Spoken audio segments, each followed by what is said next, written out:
Assalamualaikum warahmatullahi wabarakatuh. Salam sejahtera buat teman-teman semua. Kembali bersama saya di Sanggita Prahoro. Saya kembali akan menceritakan tentang pengelolaan keuangan. Untuk menghadapi resiko yang mungkin akan datang dan pasti akan datang, kita memang seharusnya bersiap-siap. Yang mungkin akan datang adalah sakit dan sakit parah, kecelakaan, dan yang pasti adalah meninggal. Jelas tidak semua orang meninggal karena kecelakaan atau cacat tetap total karena kecelakaan ya. Tapi kebanyakan orang sebelum meninggal biasanya sakit kritis dulu atau sakit parah dulu. Nah, sakit parah ini biasanya menguras keuangan keluarga. Apa yang harusnya itu sudah ditabung untuk cita-cita keluarga seperti apa yang harusnya untuk kuliah anak, apa yang harusnya untuk modal usaha, bisa habis kalau orang kena sakit kritis. Sekarang memang sudah ada BPJS dan rata-rata orang jika bekerja di perusahaan juga ada asuransi kesehatan bawaan dari perusahaan. Tapi yang perlu mesti dipikirkan adalah sampai kapan perusahaan itu akan membayarkan hal-hal terkait resiko sakit kritis itu untuk kita. Dan kalau seumpama kita sudah tidak lagi bisa bekerja untuk perusahaan karena kita sakit kritis, kira-kira perusahaan akan memberikan berapa tahun gaji sebagai uang santunan. Ongkos biaya rumah sakit, biaya lain-lain dari sakit kritis itu besar. Karena kalau jika semua orang tidak bisa bekerja lagi, itu berarti tidak ada pemasukan, tidak bisa menabung, dan makan dari tabungan. Dan tabungan itu bisa habis.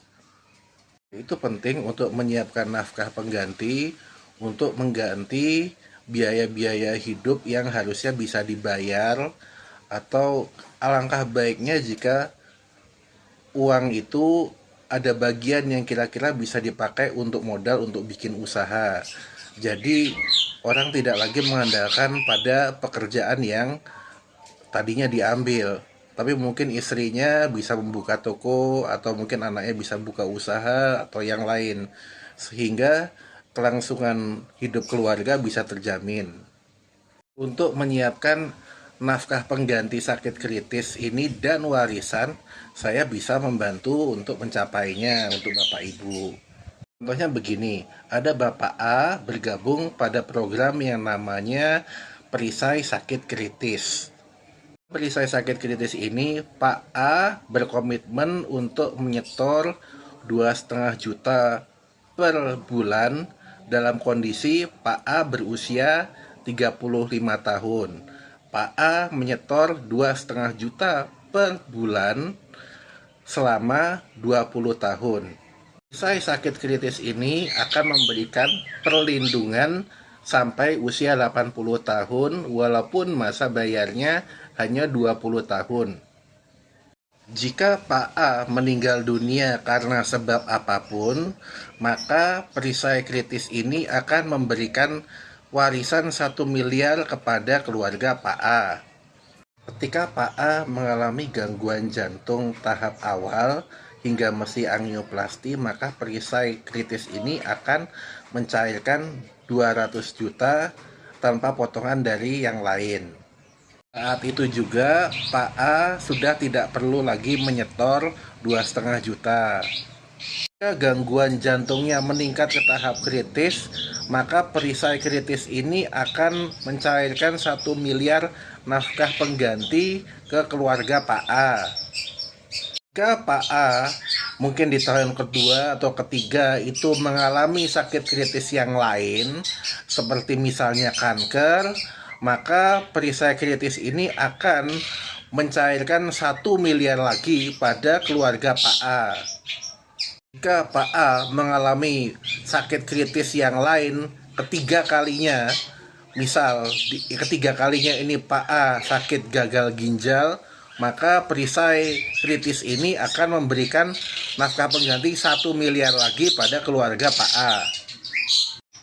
Jika Pak A kemudian meninggal dunia, maka perisai kritis ini akan memberikan warisan 1 miliar pada keluarga Pak A. Jika Pak A masih sehat di usia 80 tahun lebih, maka 100% uang yang dibayarkan selama 20 tahun itu akan dikembalikan. Singkatnya, bayar setoran selama 20 tahun, dilindungi selama 80 tahun. Jika lewat dari 80 tahun masih sehat, maka uangnya akan dikembalikan. Jika terkena sakit kritis tahap awal, maka 20% dari warisan itu akan dicairkan tanpa mengurangi jumlah warisan. Santunan sakit kritis diberikan 3 kali untuk penyakit kritis yang berbeda. Jika nasabah tutup usia, 100% warisan akan diberikan tanpa potongan.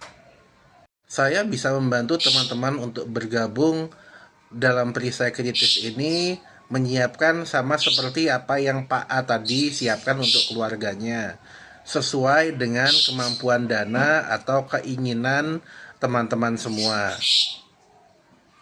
Jika informasi ini dirasa berguna, mohon untuk membagikannya pada orang-orang terdekat, sahabat atau saudara. Sekian dan terima kasih atas waktunya. Salam sejahtera. Wassalamualaikum warahmatullahi wabarakatuh.